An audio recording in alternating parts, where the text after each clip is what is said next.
এই ভিডিওতে আমরা দেখব হোস্টিংগারের মাধ্যমে কিভাবে ওয়ার্ডপ্রেস ইনস্টল করতে হয়। হোস্টিংগারে লগ ইন করার জন্য প্রথমে চলে আসবেন hostinger.com।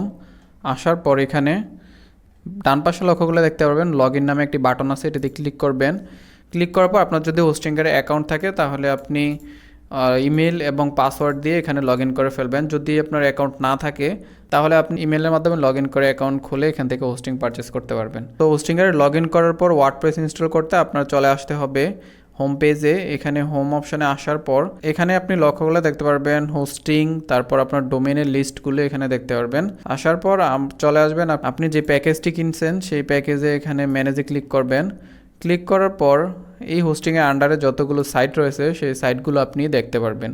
তো এখানে অ্যাড ওয়েবসাইটে ক্লিক করবেন, অথবা আপনি চাইলে ওয়েবসাইট লিস্ট থেকে এখান থেকেও আপনি অ্যাড ওয়েবসাইট করতে পারবেন।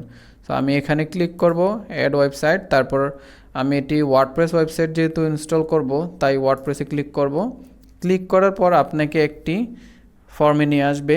এখান থেকে আপনি ল্যাঙ্গুয়েজ, তারপর ওয়ার্ডপ্রেসের ইমেল এবং পাসওয়ার্ড দিয়ে এখানে নেক্সটে ক্লিক করবেন। ক্লিক করার পর আপনি এর মাধ্যমে ওয়েবসাইট তৈরি করতে চাইলে create a website with AI, বা আপনি প্রিবিল্ড কোনো থিম দিয়ে ওয়ার্ডপ্রেস ইনস্টল করতে চাইলে এটিতে ক্লিক করবেন।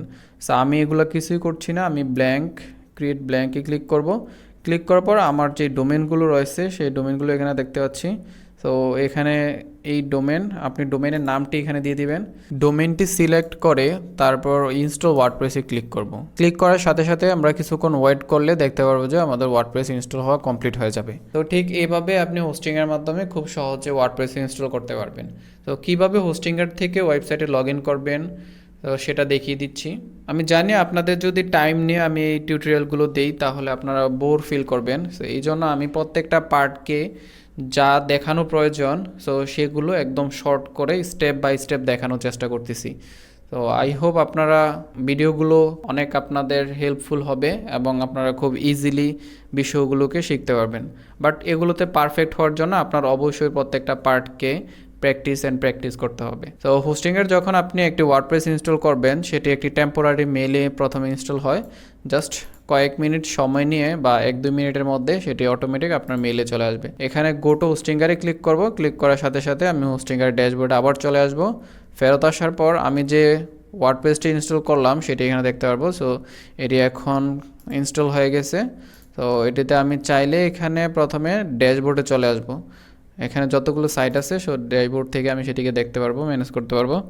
লেফট সাইডে আপনি দেখতে পাচ্ছেন এখানে যে সাইটগুলো আছে সেগুলো দেখা যাচ্ছে। এখানে আপনি সি প্যানেল থেকে যেভাবে একটি ক্লিকের মাধ্যমে আপনি এখানে লগ ইন করতে পারতেন সফটওয়্যারগুলোর মাধ্যমে, হোস্টিংয়ের আপনি সেটাই করতে পারবেন। আপনি এখানে আসার পর ওয়ার্ডপ্রেস অ্যাডমিনে ক্লিক করলে আপনি সরাসরি ওয়ার্ডপ্রেসে অ্যাডমিনে চলে আসবেন। তো এখানে লগ ইন করে আপনি চাইলে পাসওয়ার্ডটা আপনি চেঞ্জ করে বা নতুন কোনো ইউজার অ্যাড করে সেটি আপনি ব্যবহার করতে পারবেন। তো পরবর্তী ভিডিওতে আমরা ল্যান্ডিং পেজ তৈরি করার জন্য প্রয়োজনীয় থিম, প্লাগইন যা কিছু প্রয়োজন হয় সেগুলো আমরা ইনস্টল করব। তো এবং আপনাদের যদি বাজেট থাকে এবং বাজেটের মধ্যে সুপারফাস্ট হোস্টিং ইউজ করতে চান তাহলে অবশ্যই আপনারা হোস্টিংয়ের ইউজ করবেন। হোস্টিংয়ের ইনফরমেশন এবং লিঙ্ক ভিডিও ডেসক্রিপশন বক্সে দেওয়া থাকবে বা আমাদের ওয়েবসাইট থেকে আপনি পেয়ে যাবেন। আমি এখন পর্যন্ত বিভিন্ন টাইপের হোস্টিং এবং বিভিন্ন প্রোভাইডার থেকে হোস্টিং ব্যবহার করেছি। তার মধ্যে আমি হোস্টিংয়ের ইউজ করে সেটা ডাউন টাইম কম পেয়েছি এবং তাদের আপনার হচ্ছে যে লাইফ যে সাপোর্ট সিস্টেম আছে সেটি খুব দ্রুত এবং তারা প্রফেশনালি হ্যান্ডেল করে। সো ওভারঅল সব কিছু মিলিয়ে হোস্টিংয়ের এক্সপিরিয়েন্স অনেক ভালো, আপনারা চাইলে সেটি ইউজ করতে পারেন।